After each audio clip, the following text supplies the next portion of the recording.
Hey everyone, it's Jessica at playitforwardtherapy.net. I am excited to be here and I'm happy to talk about occupational therapy as always. And one of the topics that's been on my mind lately, of course, is teletherapy and telehealth. So I thought we could talk shop today about telehealth. And so this is going out to all the OTs out there, all the pediatric therapists that are doing telehealth right now. And I think this conversation will be for you. So the first thing I was thinking about, it was kind of funny, is my youngest daughter had a play date and she was talking with her little friend, and the mom told me later that they were talking about superheroes, and she overheard my daughter talking about her mom, and the little girl asked, "What is your mom's superpower?" And my daughter said, "My mom's superpower is talking on the phone for a long, long time." So I just thought that was funny that that's how she perceived me. To my superpower was talking on the phone for a long time, and it kind of made me think of this cartoon with Wonder Woman talking on the phone. So I would love to know, just for fun, just a fun icebreaker question: what do you think your superpower is? What is something that you're really good at, and what is your superpower? Or what have other kids or other people told you something that you're really good at? So one of my superpowers, in addition to talking on the phone, is also with telehealth. I can't say that it's my superpower per se, but I feel pretty empowered by telehealth and what it has been able to do for the families that I work with. And it's been really awesome to see over the course of this past year how telehealth has really been such a positive impact. At first, it was definitely challenging, especially with the pandemic coming along and staying here still. But I have seen that telehealth has been really, really useful and effective, and it has proven to be such a blessing and such a help to a lot of families that are in need right now. So that's partly why I want to talk about telehealth. At the same time, I have seen, other things happen during this time where if practices or therapists have not been prepared, or if they haven't been able to pivot to telehealth, then that has been really difficult. From the aspect of having practices closed down or shut down because they weren't able to convert their in-person clients to telehealth, or losing lots of clients, not being able to see them.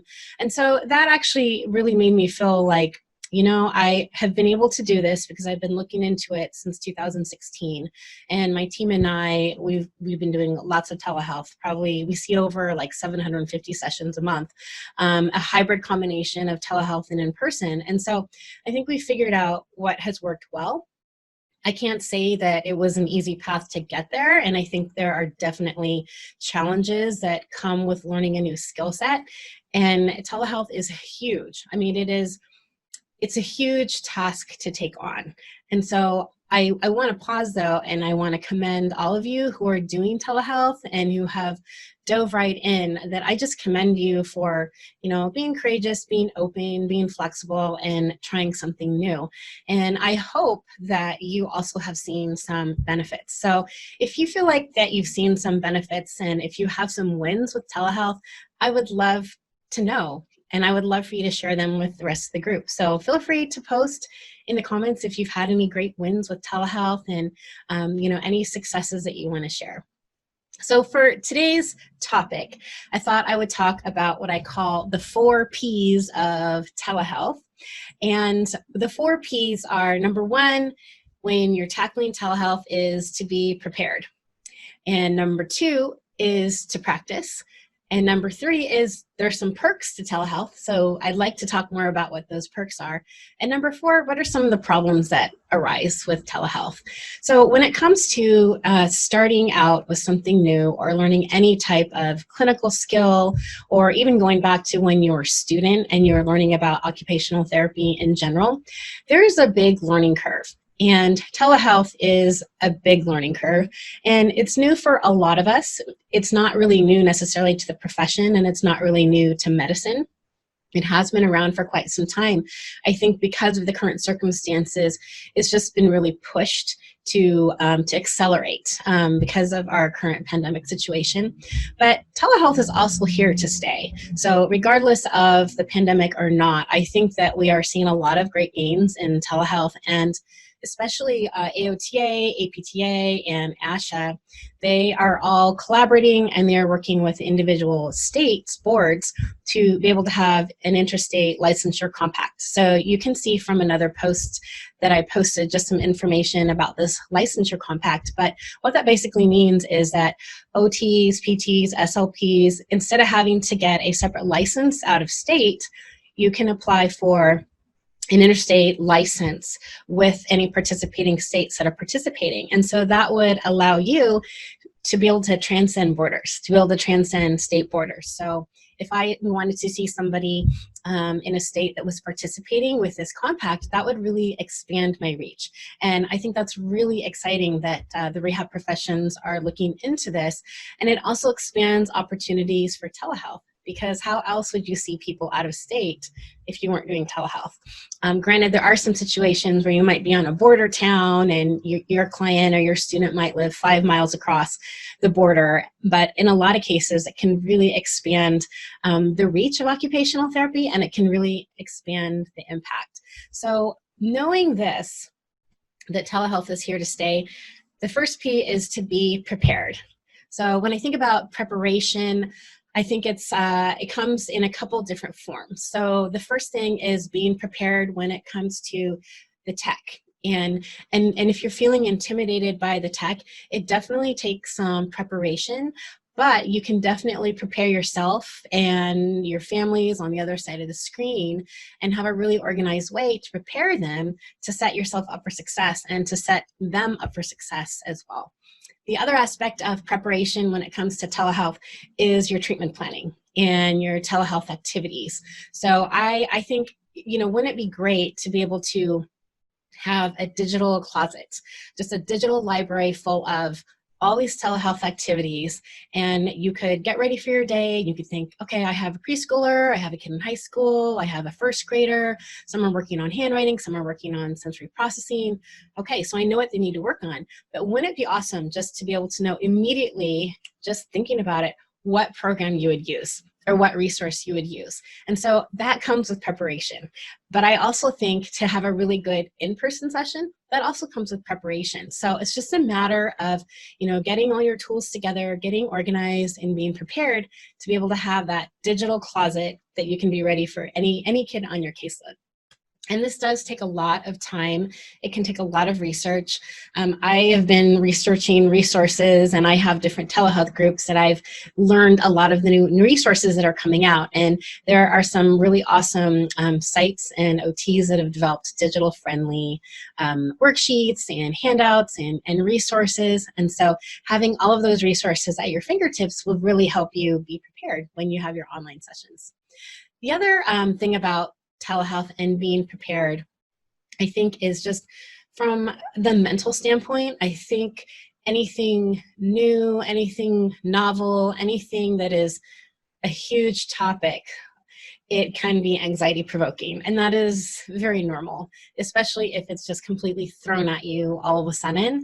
And so I think part of being able to prepare, it can really help calm you as well. So if you're feeling anxious or feeling not sure about it, part of feeling better about it is learning more and understanding more about it and feeling really confident about telehealth as a modality of practice and feeling really confident in your own skills as well.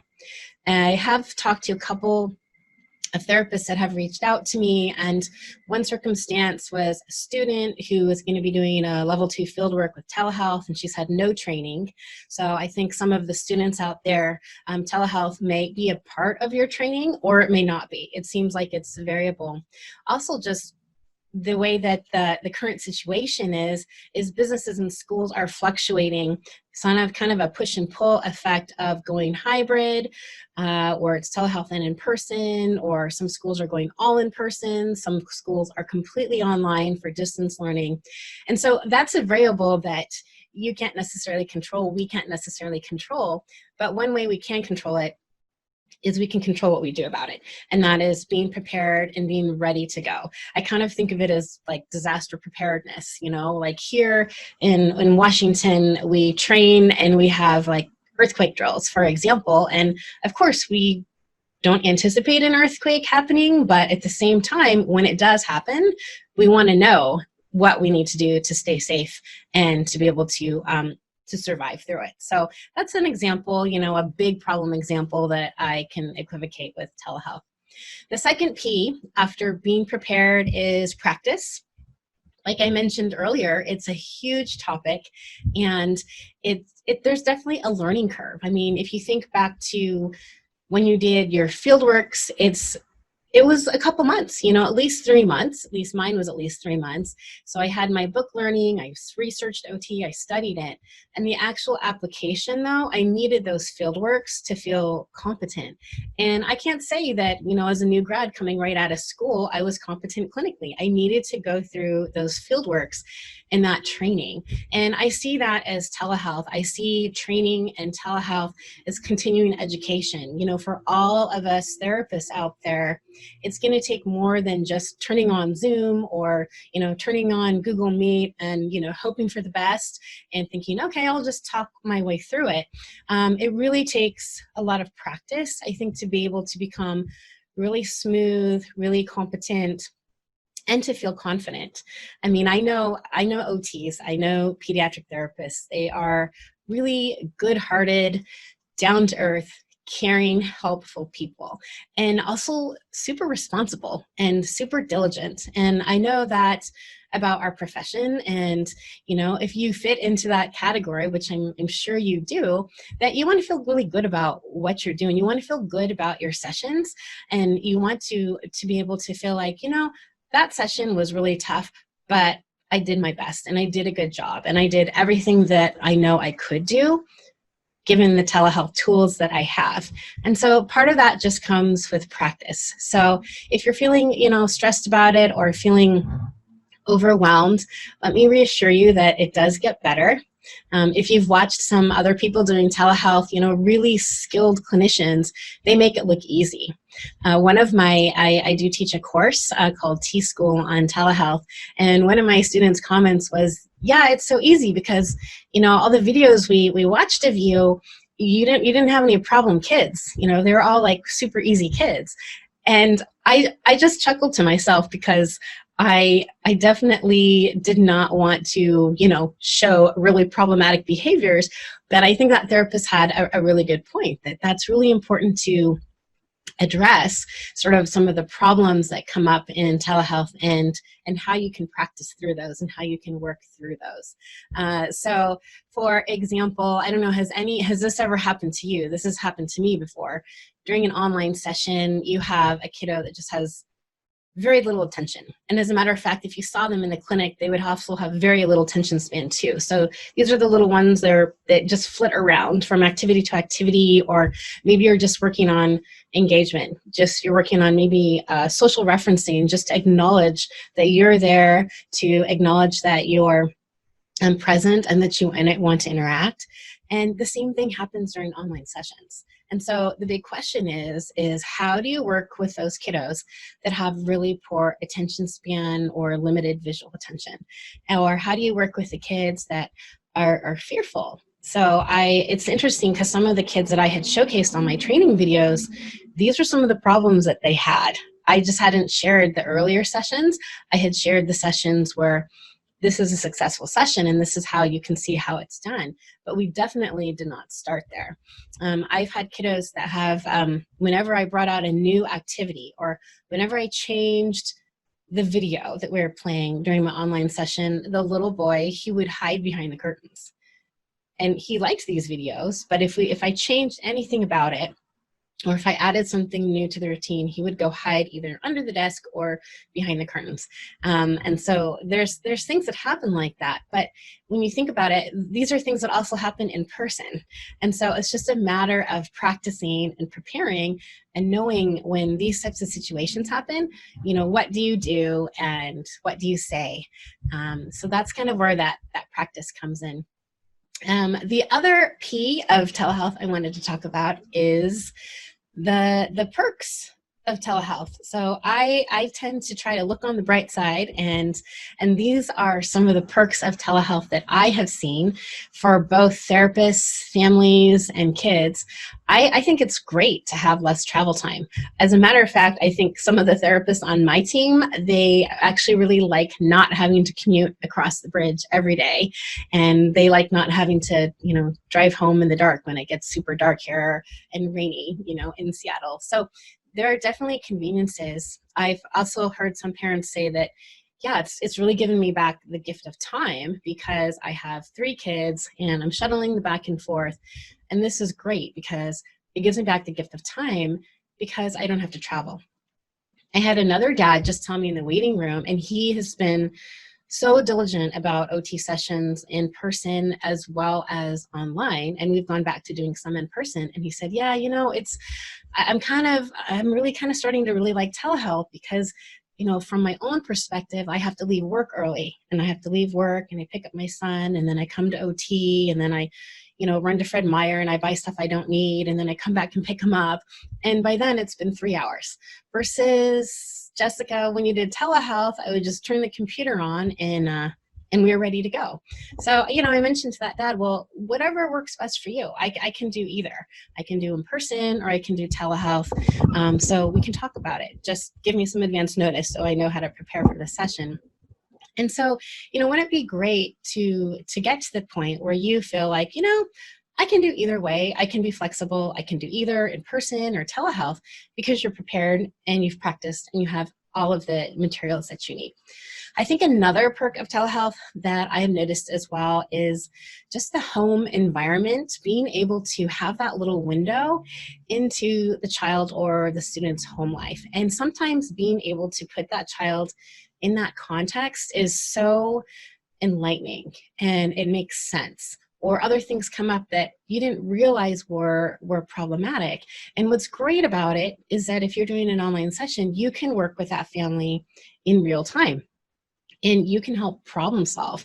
I had one mom I spoke to yesterday and she said, Jessica, we have to do in person. Telehealth is not going to work because you know what? You're not going to see any of his behaviors. You're not going to see any of his behaviors. So that's why, telehealth isn't going to work. And I actually said, it's okay if we see those behaviors at home. So she wanted to do it in person.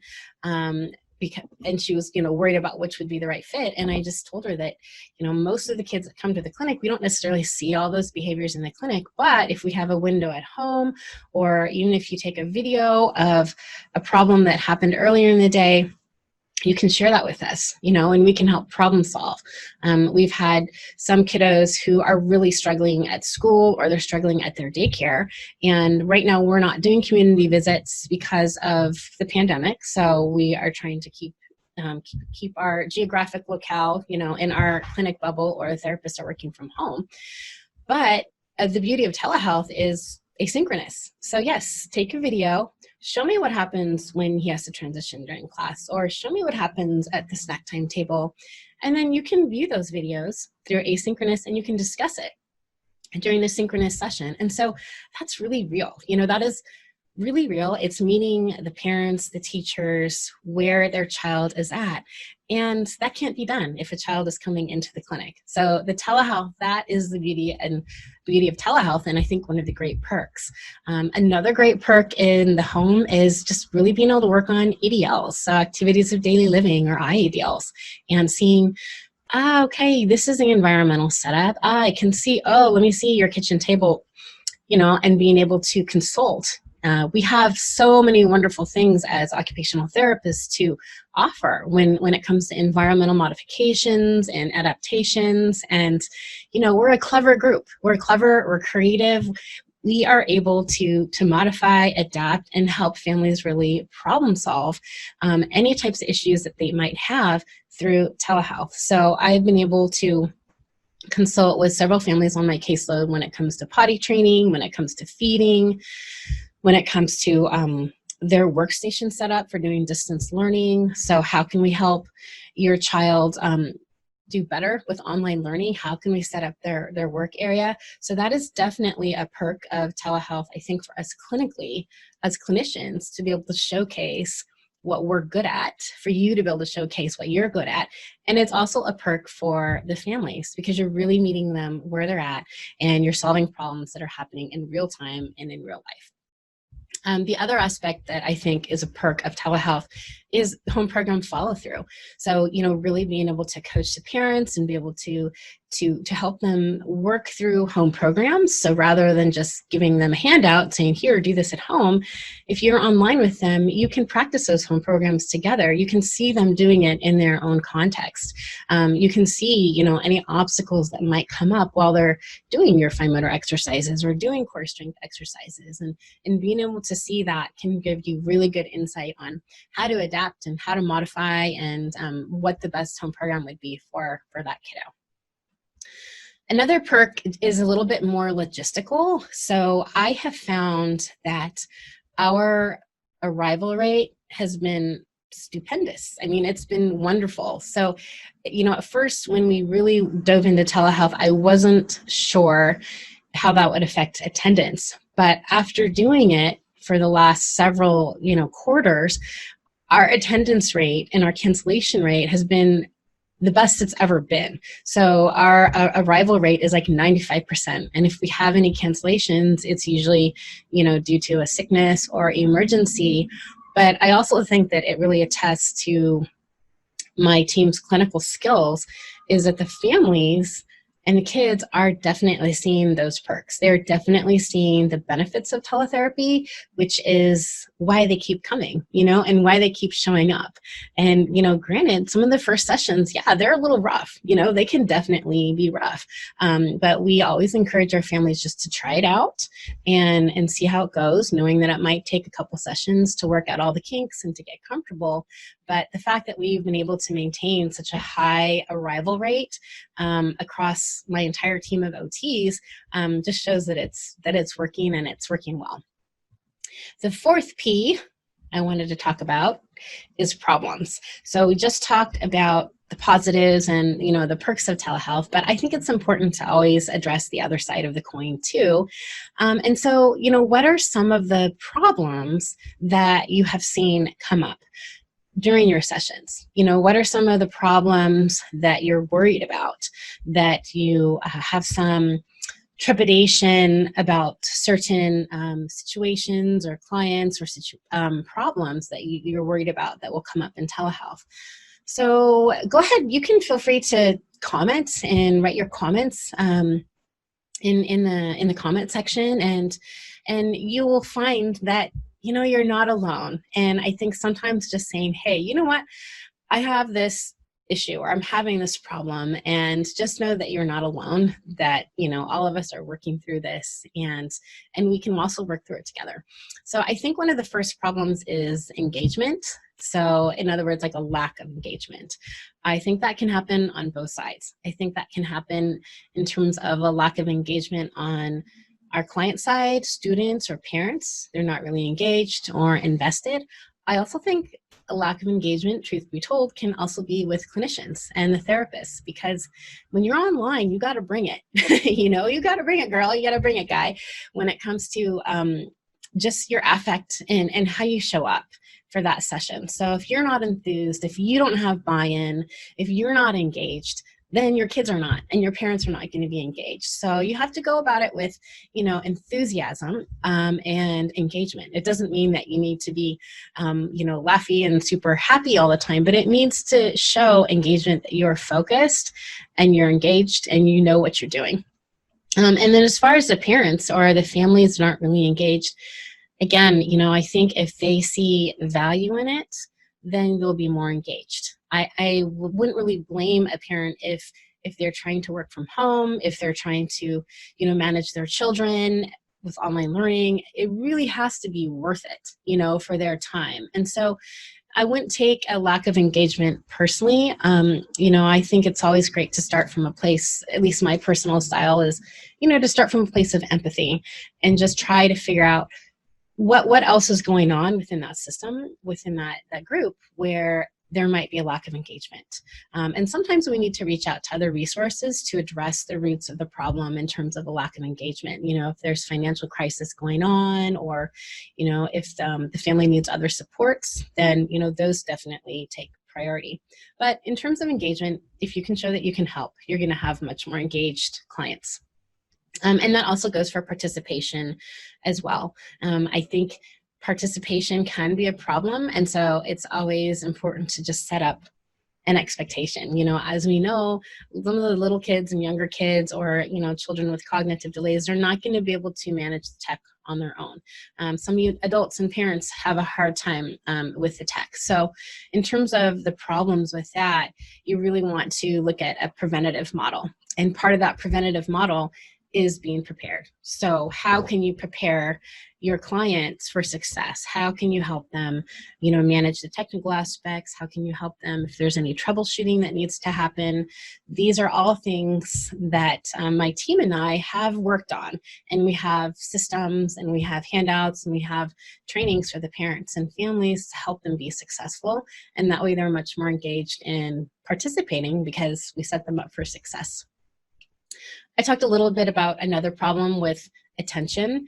Like I mentioned earlier, you know, some of our kiddos, they have attention challenges in the clinic as well. It might even be more exacerbated even in their home environment when they have all their stuff around, or maybe there's a lot of distractions going on. But there are definitely strategies that you can use. The little guy that I told you earlier about, the one whenever I would show something new, he would go into his curtains because the computer was right in front of the drapes. And so whenever I'd show him something new, it could be a new toy, you know, I could have a puppet, whatever it was new, he would go hide. But I knew that he really liked PJ Masks. And so a little tech tip for you is incorporating, just like you would in person, incorporating what kids really like into your sessions to help with engagement. So that's my one tip for you. And what I did with this little one is I changed my background to PJ Masks. And so instead of running away, he was just like this. So I was standing next to Gecko, Owl, and Catboy, and that was just so cool. And so that's how I kind of initially got the draw in. So that's just an example of, you know, how you can use the tech in telehealth to help with engagement. So really, I think the solution for being successful and to help solve a lot of your problems with telehealth, you know, or worries, is knowing how to combine your clinical skills with the technical skills to be able to run your teletherapy sessions really smoothly, effectively, and confidently. So that being said, I have really felt like it's been on my heart and just on my mind, just seeing what's happening within our profession, how it's evolving, but also seeing people struggling, other clinicians struggling, that I'm going to create a class, a masterclass training. It's just a very introductory class. And it's just going to talk about what I think are the 3 essentials for telehealth success. So being able to distill out from just watching my telehealth program on my own clinic and watching it at a greater kind of a therapy professional level, you know, what are the 3 pillars of essentially having a successful telehealth session. So the 3 essentials for telehealth success. And so what I've done is I've created a masterclass. It's just an introductory course because, like I said, telehealth is a massive topic. But I think it'll at least get you started and give you some good food for thought.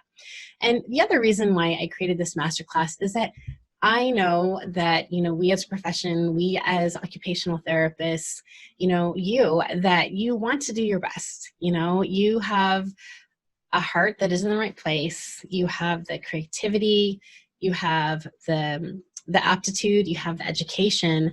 It's just needing this another tool to help you be able to be successful in a different modality. So using telehealth as a different modality, but you have, you know, all those underlying skills. It's just some additional training to be able to translate those clinical skills online. The other reason why I created this course, which is called T-School, So I have T-School, which is a bigger training program to set you up for success for all your telehealth sessions. And then I have the introductory masterclass. So the reason I did that also is because I think our families need us and kids need us.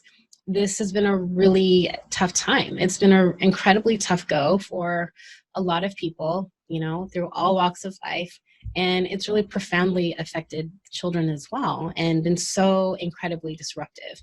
And I think as OTs, we have so much to offer. You have so much to offer. You have the compassion and the clinical skills.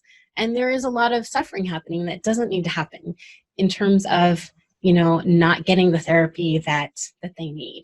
And I think it's especially meaningful for us to be able to help kids during this time and to be able to equip ourselves with the tools that we need and the tools that you need to be able to help these families and to be able to support them and to be able to help kids get the therapy they need. It's really our professional responsibility. It's your professional responsibility to take charge of your own learning and to be able to provide telehealth sessions so you can continue to do what you went into OT in the first place for, and that is to help kids. So I encourage you to definitely check out the masterclass. I will put the link in the comment section. It's currently www.playitforwardtherapy.net/masterclass. And again, those are going to be my 3 essentials that I want to share with you if you're getting started with telehealth.